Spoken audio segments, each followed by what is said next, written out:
Ya Tuhan, terima kasih kalau kami boleh bersama datang ke tempat ini. Sekali lagi kami beribadah di hadapan Tuhan. Dan menaikkan puji-pujian dan kami sudah menerima anugerah pengampunan dari Tuhan. Dan biarlah Tuhan kami sungguh boleh memiliki hati yang terus siap dibentuk dan diubah oleh Tuhan. Sehingga semakin hari, semakin lama kami menjadi semakin serupa dengan Tuhan kami Yesus Kristus. Kami juga berdoa ya Tuhan untuk adik-adik kami sekolah minggu dan juga teman-teman remaja kami yang juga sebentar akan merenungkan firman-Mu di dalam ibadah mereka. Tuhan tolong berkati dalam setiap penyampaian firman Tuhan. Dan Tuhan berkati supaya sedari kecil, sedari muda, anak-anak kami, teman-teman kami ini juga sudah boleh mengenal Tuhan Yesus dan bertumbuh semakin serupa dengan Kristus.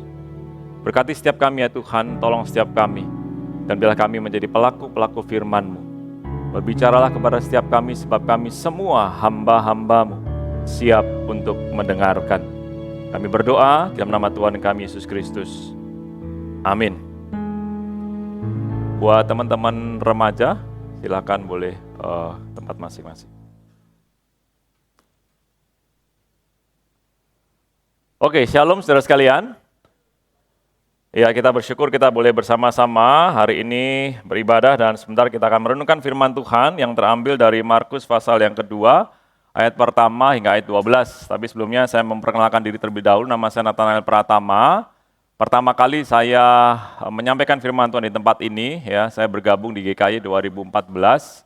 Pada waktu itu melayani di GKI Greenfield dan kemudian diutus 2020 ke GKI Pontianak sebagai gembala di GKI Pontianak, dan per Januari 2025 kemarin saya melanjutkan pelayanan sebagai chaplain atau pendeta sekolah di Sekolah Kristen IPK Puri.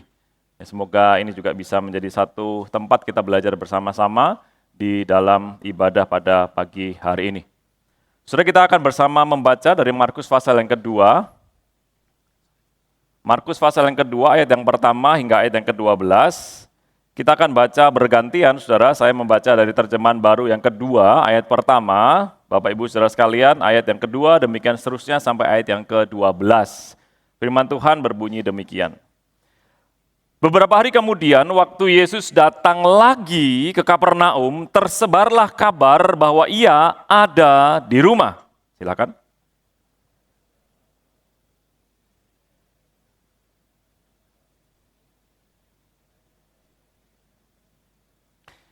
Lalu orang-orang datang membawa kepadanya seorang lumpuh digotong oleh 4 orang.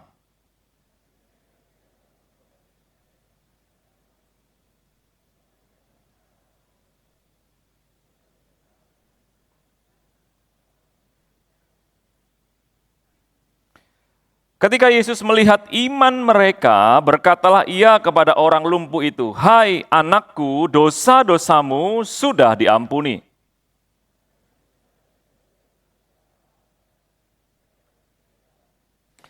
Mengapa orang ini berkata begitu? Ia menghujat Allah. Siapa yang dapat mengampuni dosa selain Allah sendiri?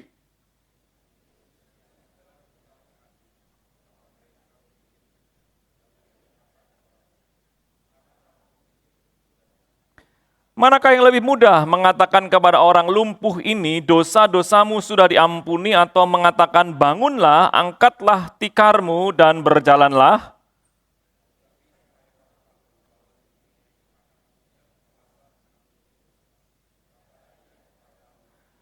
Kepadamu kukatakan, bangunlah, angkatlah tikarmu dan pulanglah ke rumahmu.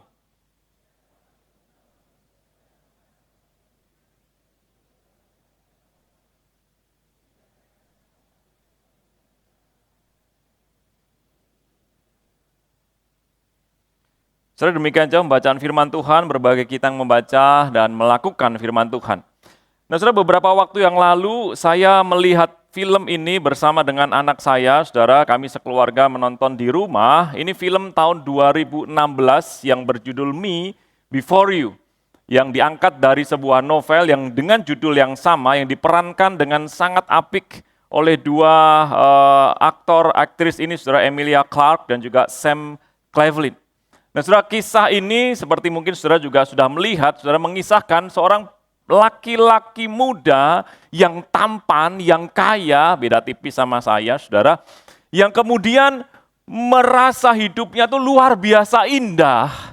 Tetapi satu waktu ketika dia hendak menyeberang jalan, naas, saudara, sangat disayangkan dia ditabrak oleh motor besar dan membuat dia lumpuh seketika karena kecelakaan itu membuat sumsum tulang belakangnya itu menjadi berantakan, saudara.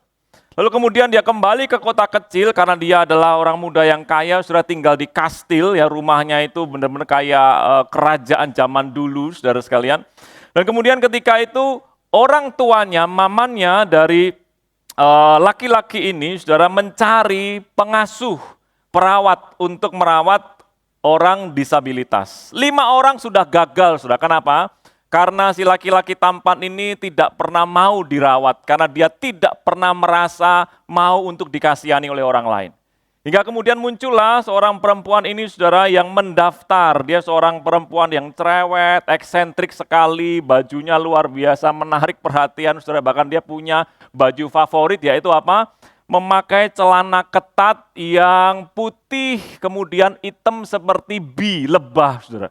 Waduh, saudara, dia akhirnya mendaftar dan ternyata optimisme perempuan ini membuat dia diterima. Nah, saudara, singkat cerita perempuan ini melihat, wow, ternyata pemuda ini kok kasihan ya. Tetapi awalnya dicuekin, saudara, tidak diperhatikan, monolong, bikin teh, dibuang, dan lain sebagainya. Pokoknya intinya pemuda ini karena kelumpuhannya, dia tidak lagi memiliki harapan untuk hidup. Nah, saudara, tetapi perawat perempuan ini tetap memiliki harapan supaya apa? Pemuda ini tetap punya kehidupan meskipun dia sekarang disabilitas. Tapi satu waktu, perawat perempuan ini merasa sangat syok karena dia mendengar kabar bahwa beberapa bulan yang akan datang, pemuda ini sudah merancang dirinya untuk melakukan eutanasia. Sudah tahu ya? Eutanasia itu ada 2 bentuk, satu pasif, satu aktif. Pasif itu kalau kemudian kita melihat ada orang-orang yang pada akhirnya sudah hanya bergantung kepada alat medis, tapi akhirnya persetujuan keluarga membuat itu dilepas. Tetapi eutanasia yang dilakukan pemuda ganteng ini, saudara, adalah eutanasia aktif. Dia meminta dengan segala macam yang dipersiapkan begitu rupa di negara Swiss, saudara, legal hukumnya untuk dia mengakhiri hidupnya. Karena dia merasa dirinya tidak lagi berharga sebagai pemuda yang lumpuh. Meskipun harapan itu seolah-olah muncul ketika perawat muda perempuan ini tinggal bersama-sama, merawat dia dan memberikan sukacita. Tapi dia berkata, tidak. Apa yang kuputuskan sudah bulat. Nah, saudara, saya membayangkan di dalam kondisi kelumpuhan apa yang dialami oleh pemuda ini, sehingga dia mengambil keputusan untuk apa? Untuk mengakhiri hidupnya, saudara sekalian. Dan kita tahu sama-sama, saudara, kisah kita yang kita baca hari ini juga adalah kisah si lumpuh. Saya tidak tahu persis apakah si lumpuh dalam kisah Markus itu ganteng dan kaya seperti kisah dari pemuda yang ada di film Me Before You tersebut. Tapi kita bisa menduga, menerka, saudara, apa yang dirasakan si lumpuh ini ketika kemungkinan besar, Alkitab tidak menyebutkan apakah dia lumpuh dari sejak dia lahir, atau apakah dia lumpuh seperti anak pemuda ganteng dan kaya ini tiba-tiba kena musibah dan akhirnya dari leher ke bawah dia tidak lagi bisa melakukan apa-apa. Ya, saudara, dalam kondisi yang seperti itu pertanyaannya, apakah kemudian penderitaan yang dia alami membuat dia merasa kecewa bahkan putus asa dan ingin mengakhiri hidupnya sama seperti pemuda di film sebelumnya yang saya sebutkan tadi. Saudara, bayangkan ya, saya membayangkan, saudara, yang biasanya seandainya yang lumpuh ini memiliki keluarga, seandainya dia punya anak, pulang dari bekerja, anaknya kemudian pengen dipeluk sama papanya atau orang tuanya sebelum dia lumpuh, wah, dia bisa membuka tangannya dan berkata, wah, anakku, ya, papa kangen banget sama kamu. Tapi seketika, saudara, di hari yang naas itu, Waktu anaknya kemudian ingin dipeluk oleh papanya tidak lagi bisa melakukan apa-apa. Bukan 1 hari, bukan 2 hari. Mungkin berhari-hari, berminggu-minggu, berbulan-bulan, bahkan bisa jadi dia sudah lumpuh bertahun-tahun. Dalam kondisi yang demikian, kita melihat kisah ini. Dalam kondisi yang seolah-olah tidak lagi ada harapan, kita akan masuk kepada kisah ini. Dan saya mengundang juga bagi Bapak Ibu, saudara sekalian, mungkin hari ini mengalami kelumpuhan. Mungkin bukan secara fisik, tapi mungkin secara mentalmu hari ini. Mungkin secara pikiranmu hari ini.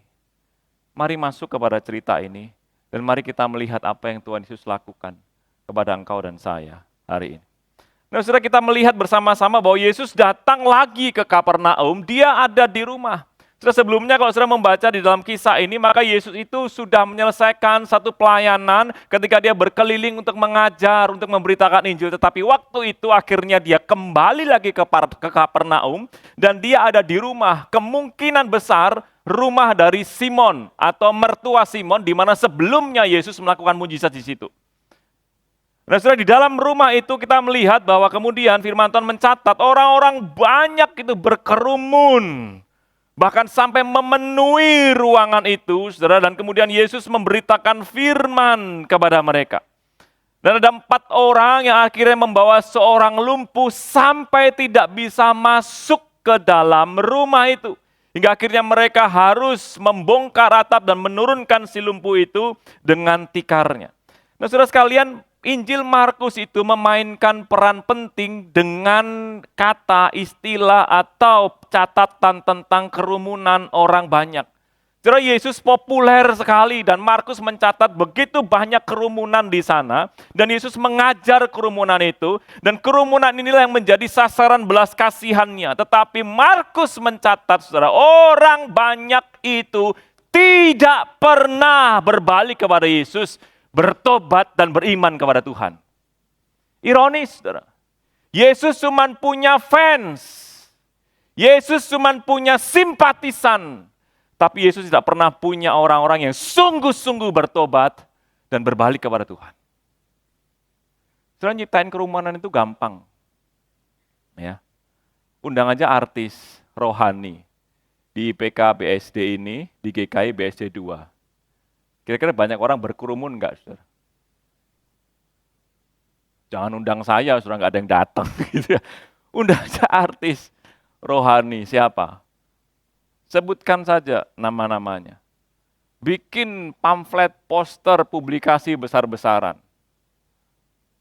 Pasti main hall 2 kurang, saudara. Ditambah lagi di relay di main hall 3. Kalau perlu jadi percepatan Mehol 1 yang direnovasi, cepetin supaya apa? Kerumunan itu banyak. Kalau perlu di stadion, banyak, saudara. Tapi pertanyaannya adalah, Tuhan Yesus tidak butuh simpati kita. Dia butuh orang-orang yang mau bertobat. Dan Markus mencatat begitu banyak kerumunan yang kemudian datang mendengar Tuhan Yesus. Tapi ironisnya, tidak digambarkan dari kerumunan ini. Ada orang-orang yang pada akhirnya bertobat dan beriman kepada Kristus. Sudah, kira-kira engkau dan saya di mana? Di tengah-tengah kerumunan itu. Engkau dan saya berada di posisi seperti apa? Di tengah-tengah orang banyak ini. Apakah engkau dan saya punya hati yang, oke Tuhan, siap, saya mau bertobat. Saya mau sungguh mendengar apa yang Tuhan itu sampaikan kepada saya dan saya mau belajar untuk ikut apa yang Tuhan mau untuk saya lakukan. Atau kita sama persis hanya membuat penuh sesak ruangan ini dan kemudian data itu masuk kepada GKI BSD. Wah, IPK BSD dengan GKI BSD 2 berkembang sekali loh. Betul, saudara? Kursi-kursi kosong mulai makin terisi loh. Dulu mungkin separuh ke depan ini kosong, sekarang tinggal sedikit kan, luar biasa. Pertanyaannya, sungguhkah engkau bertobat?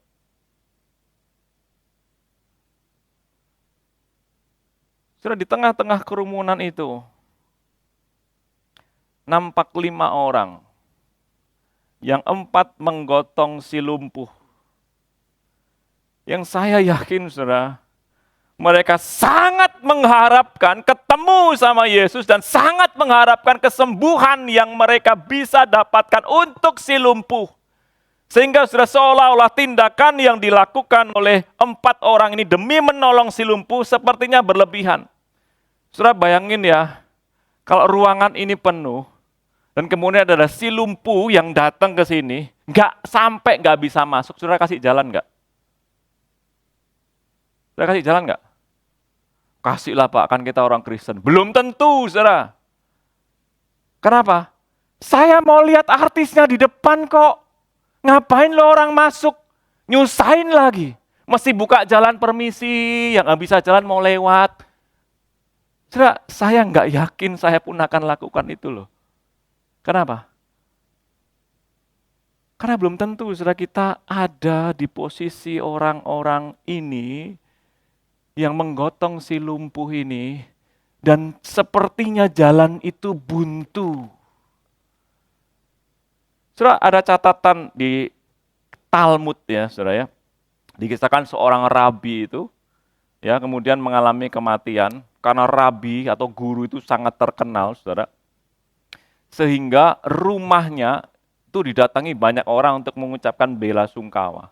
Sampai dia tidak bisa keluar dari rumahnya, jenazah ini nggak bisa keluar dari rumahnya, sampai kemudian harus pintunya itu digedein, saudara. Karena orang bersesak-sesakan di sana untuk melihat betapa hebatnya rabi ini yang kemudian sudah meninggalkan banyak kenangan begitu. Tapi tidak dilakukan oleh Yesus di situ. Yesus bisa nggak buka pintu itu jadi lebih besar? Bisa. Yesus tahu nggak orang-orang itu, 4 orang itu yang kemudian menggotong si lumpuh itu mau datang ke situ? Tahu, saudara. Tapi yang menarik, saudara, 4 orang ini bersama si lumpuh melakukan sesuatu yang lain. Kenapa? Mereka melihat, waduh, di pintu nggak bisa.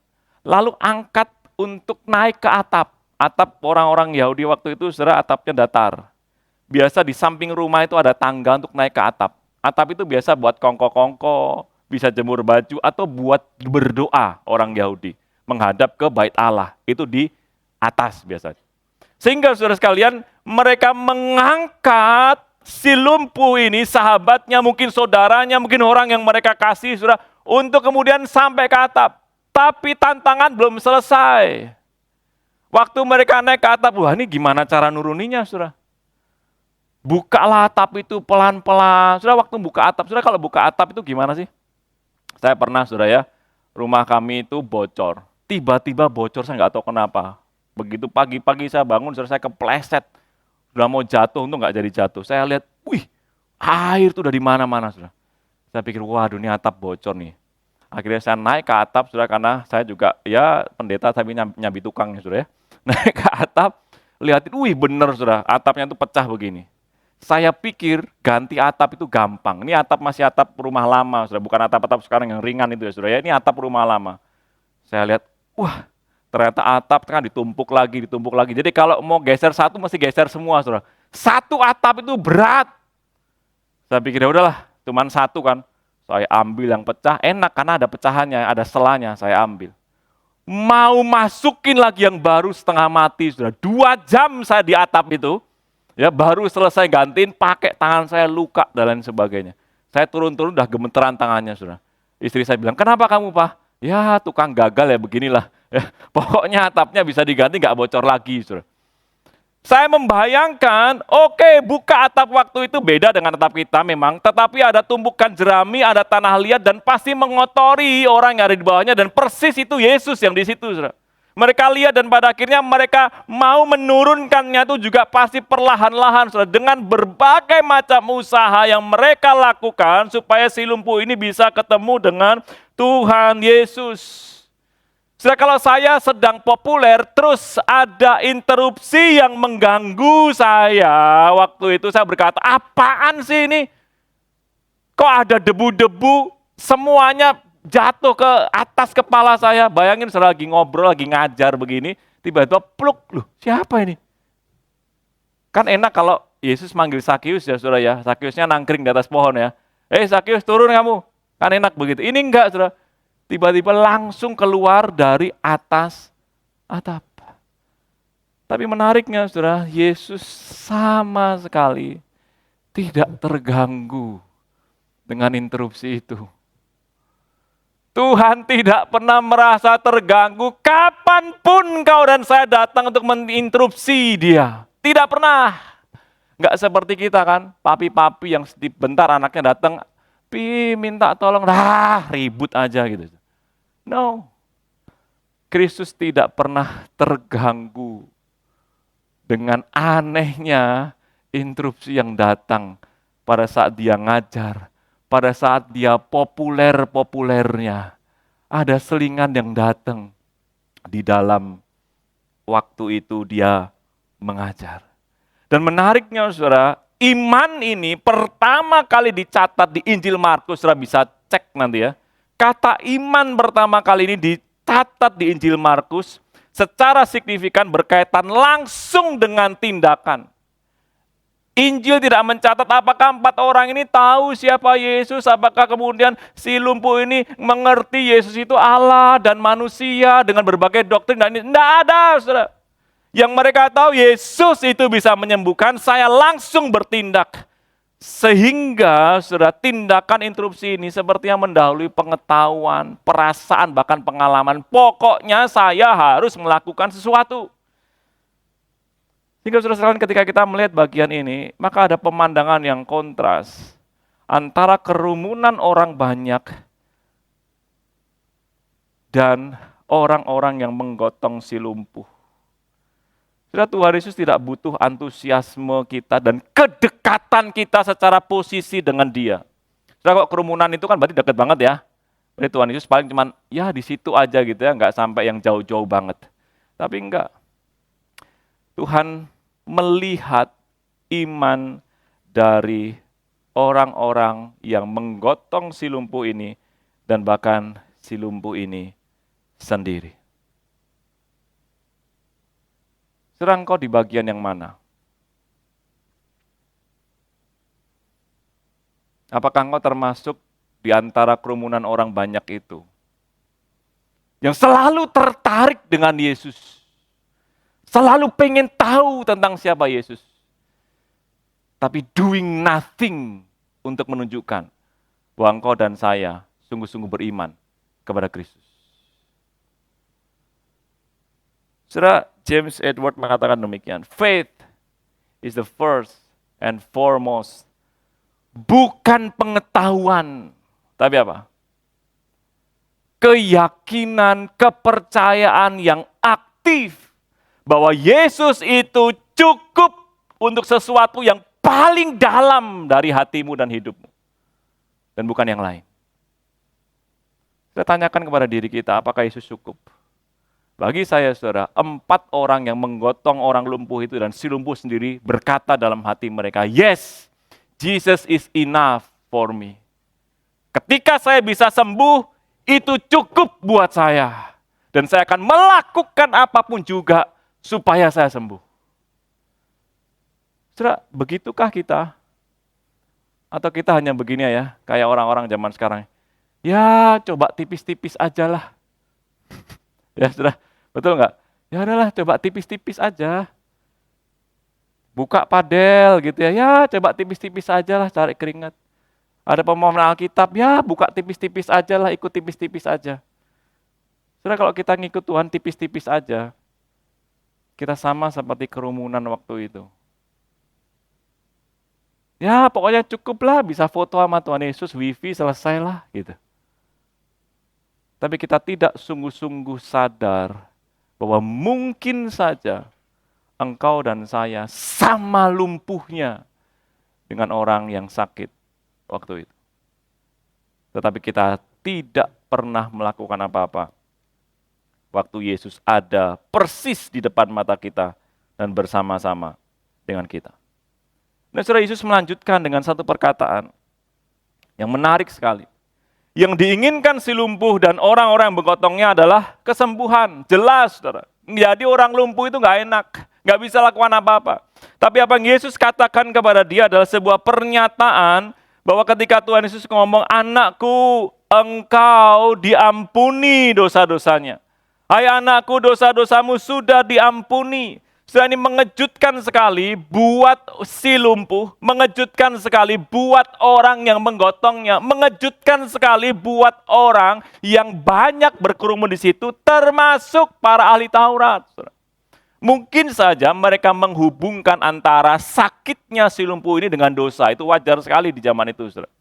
Saudara bisa membandingkan dengan Yohanes pasal yang ke-9. Waktu murid-murid Tuhan Yesus berjalan dan melihat si buta, yang buta sejak lahirnya, dan kemudian murid-murid bertanya, "Guru, ini salahnya dia, dosanya dia, atau dosa orang tuanya?" Langsung seketika itu juga orang berpikir bahwa, oh kalau dia lumpuh pasti dia berdosa. Tetapi mereka tidak pernah berpikir kalau Tuhan Yesus sesegera itu berkata, dosamu sudah diampuni. Tetapi itu yang Yesus katakan, saudara. Yesus menunjukkan kuasanya. Yesus menunjukkan siapa dia sebenarnya. Bahwa di dalam kematahuan Kristus, saudara, Sang Anak Allah itu, dia menyatakan, meskipun bungkusnya itu manusia, darah dan daging, tapi dia mengatakan, aku mengampuni engkau, bahkan aku sekaligus menyembuhkan engkau. Dan di saat itu, saudara, Yesus menyatakan kemenangannya, mengatasi dosa dan segala penyakit manusia. Nah, sudah menarik sekali ketika ahli Taurat itu kemudian berpikir dalam hatinya, orang ini menghujat Allah, siapa yang bisa mengampuni dosa selain Allah? Dan menarik sekali Markus mencatat Yesus tahu apa yang ada di dalam hati mereka. Mereka bukan orang-orang yang tidak tahu tentang kitab suci.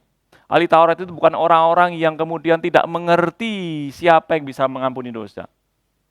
Sudah pada waktu itu, kalau orang mau meminta pengampunan, mereka akan lari ke imam.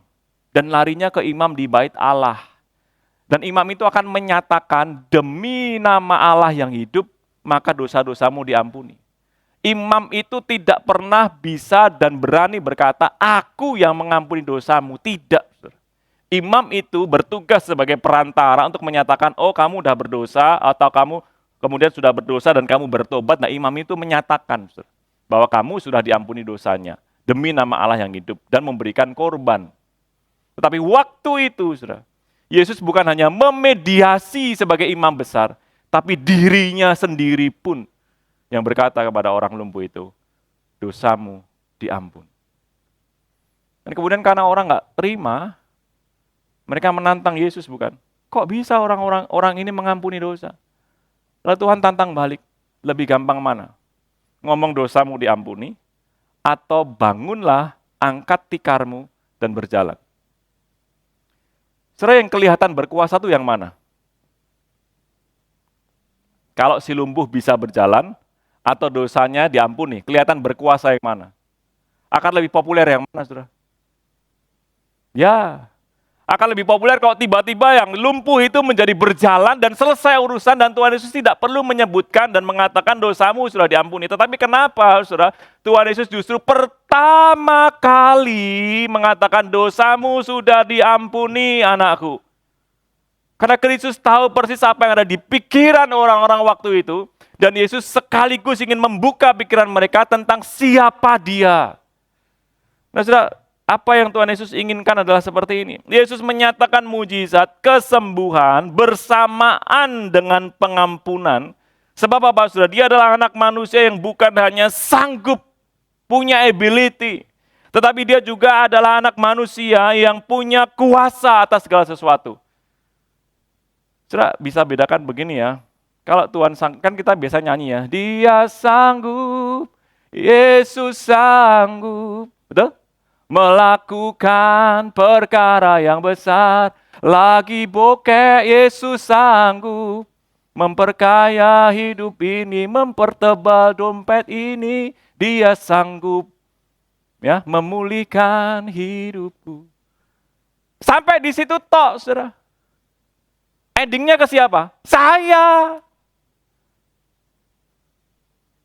Tapi kalau kita berkata Kristus juga adalah Allah yang maha kuasa mengampuni dosa, kita mengakui semua hal yang dia lakukan itu adalah dari dia, bagi dia, dan untuk dia. Dan Kristus lakukan itu untuk engkau dan saya. Dan waktu dia mengatakan, hai anakku dosamu sudah diampuni. Bangkitlah dan berjalanlah. Maka ini paket lengkap yang Tuhan nyatakan kepada engkau dan saya. Jangan hanya jadikan dia sumber kekayaan kita. Jangan hanya jadikan Kristus untuk menjadi orang atau pribadi yang hanya bisa menyembuhkan kita.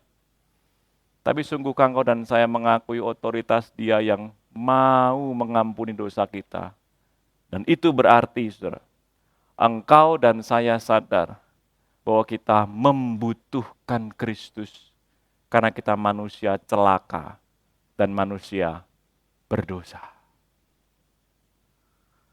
Saudara, ketika kita melihat bagian ini, maka kita diajak untuk masuk kepada apa yang terjadi dengan orang lumpuh itu. Firman Tuhan mencatat, orang lumpuh itu bangun di hadapan siapa? Semua orang. Dia mengangkat tikarnya dan pergi keluar. Perhatikan baik-baik penutup Injil Markus ini, saudara. Mereka semua takjub dan berkata, yang begini belum pernah kita lihat. Sudah perhatikan ya. Dari awal mereka berkerumun, sampai kisah ini selesai. Pertanyaan saya, ada yang bertobat gak dari kerumunan itu? Kayak saudara dan saya datang ke KKR, nonton konser dan sebagainya, pulang bertobat gak saudara? Sudah tiap minggu beribadah, kita menyanyi memuji Tuhan, kita merenungkan firman Tuhan, pulang bertobat gak saudara? Paling sudah berkata begini, wah tadi yang mimpin WL bagus ya, takjub saya. Wah tadi yang khotbah ya gantengnya tipis-tipis lah gitu ya. Saya juga seneng. Wah tadi yang menyambut tamu, wah senyumnya lebar banget, gak kayak minggu lalu, saya lebih seneng lagi. Sampai di situ saja saudara. Dan ini yang menjadi ironi dalam hidup kita. Padahal Tuhan berkata jelas, aku mengampuni dosamu, sadar enggak sih kamu ini butuh aku? Mau enggak kamu bertobat, beriman sama seperti si lumpuh itu? Atau jangan-jangan saudara, kita sama seperti ahli Taurat dan orang banyak itu, kita tidak lumpuh secara fisik, tapi kita lumpuh secara rohani. Kita tidak sanggup memandang Kristus seharusnya kita memandang Dia. Kita tidak mau bertindak untuk datang kepada Kristus seperti seharusnya orang lumpuh yang diangkat, digotong oleh 4 orang ini. Karena kita berpikir saya tidak butuh Kristus. Oleh karena itu saudara, hari ini saya mengajak setiap kita untuk merenung kembali. Bertanya kepada diri kita. Tuhan, jangan-jangan saya sudah lumpuh. Saya tidak lagi mau datang kepada Tuhan. Saya tidak lagi teringat kepada apa yang Tuhan katakan. Saya tidak lagi punya kerinduan dan kecintaan kepada Tuhan. Saya lumpuh Tuhan. Dan saya berharap Tuhan berkata kepada saya, hai anakku, dosamu diampuni. Ayo, bangkit lagi, berjalan lagi, angkat alas tikar di mana engkau selama ini berbaring, dan berjalanlah. Nah saudara, saya akan menutup perenungan kita siang hari ini.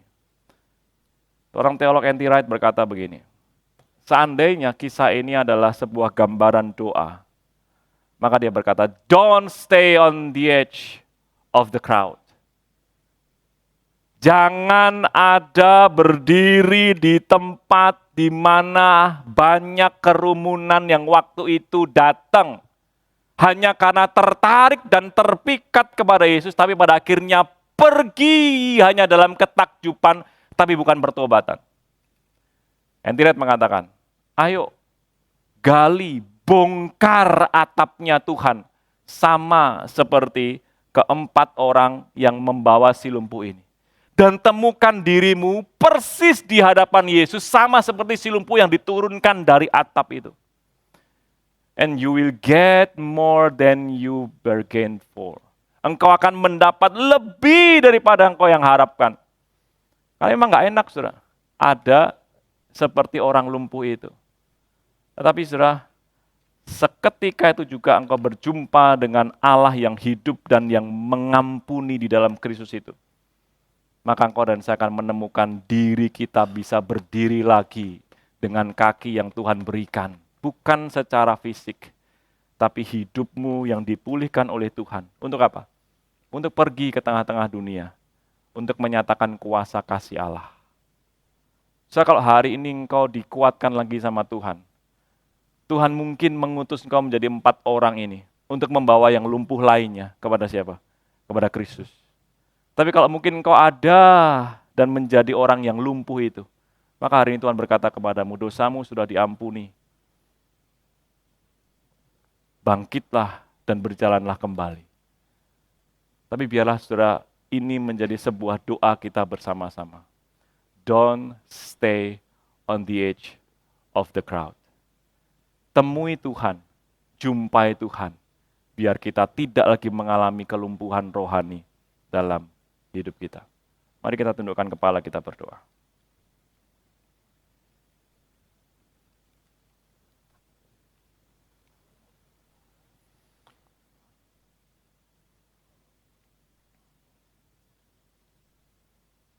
Tuhan, tolong kami untuk melihat diri kami.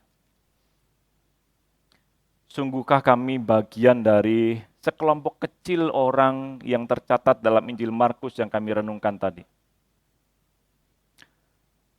Apakah kami dengan tindakan yang nyata memiliki iman percaya kepada Tuhan, dan kami melakukan segala sesuatu supaya kami selalu bisa ketemu dengan Tuhan?